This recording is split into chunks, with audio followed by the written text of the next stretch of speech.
وقتی صحبت از اجرای تبلیغات گوگل ادز میشه، اولین تصمیم اینه که بین اکانت اختصاصی و مدیریت شده کدوم اکانت برای شما مناسب تره. به طور خلاصه اکانت‌های اختصاصی مخصوص کساییه که تجربه کار با گوگل ادز رو دارن یا شرکت‌های بزرگی هستن که یه تیم مارکتینگ مخصوص دارن که میتونن مدیریت اکانت‌ها رو انجام بدن. اکانت‌های مدیریت شده مخصوص کساییه که میخوان از تجربه تیم افراد و پشتیبانی کامل اون بهره مند بشن. همینطور کمترین هدر رفت هزینه رو داشته باشن. توی این ویدیو میخوام جزئیات تفاوت اکانت‌های اختصاصی و مدیریت شده رو بهتون بگم.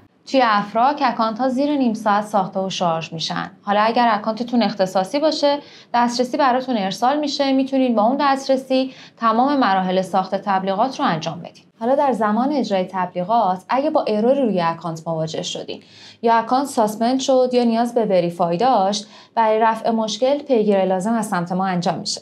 نکته مهم اینه که ساخت و مدیریت و بهینه‌سازی کامل کمپین ها به عهده خود شماست. اما اگه نیاز به مشاوره‌ای داشتین ما کنارتون هستیم.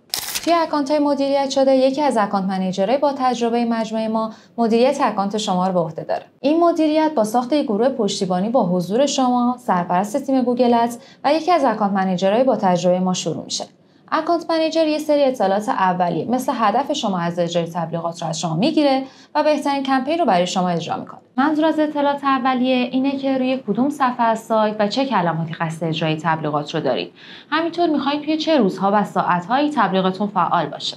حالا با توجه به هدفتون از اجرای تبلیغات، استراتژی مختلفی رو میتونید برای کمپین پیاده سازی کنید که اگه نیاز باشه کانورژن ساخته بشه، با استفاده از آنالیتیکس و تگ منیجر سایتتون این کار انجام میشه. اگه قصد اجرای هر نوع کمپینی مثل کمپین‌های ریتارگتینگ یا تعریف دقیق آدینس هاتون داشته باشین، این موارد به طور کامل توسط اکانت منیجر انجام میشه. به ایمیلی که به ما اعلام میکنین دسترسی ناظر ارسال میشه. یعنی میتونین آمار و وضعیت کمپین رو مشاهده کنین اما تغییری توی اکانت نمیتونین ایجاد کنین. در مدت زمان اجرای تبلیغات اکانت منیجر به طور کامل همراه شماست تا بهینه‌سازی لازم رو انجام بده یا اگه تغییری مد نظرتون بود توی اکانت اعمال کنه. اگر هم نیاز به گزارشی داشتین میتونین به اکانت منیجر اطلاع بدین تا دسترسی لوکر استودیو خدمتتون ارسال شه. تمام اکانت ها امکان استفاده از پشتیبانی 24 ساعته شارژ رو دارن. یعنی تو هر ساعتی از شبانه روز میتونین اکانت رو شارژ کنین و نگران پاس شدن تبلیغ نباشین. اگه بیزینس شما دغدغه دریافت فاکتور رسمی رو داره، خیالتون راحت باشه. افراد روی تمام پرداختی‌هاش امکان دریافت فاکتور رسمی رو لحاظ کرد. توصیه نهایی ما به شما: اگه تجربه کار با گوگل ادز رو دارین، اکانت اختصاصی مناسب شماست.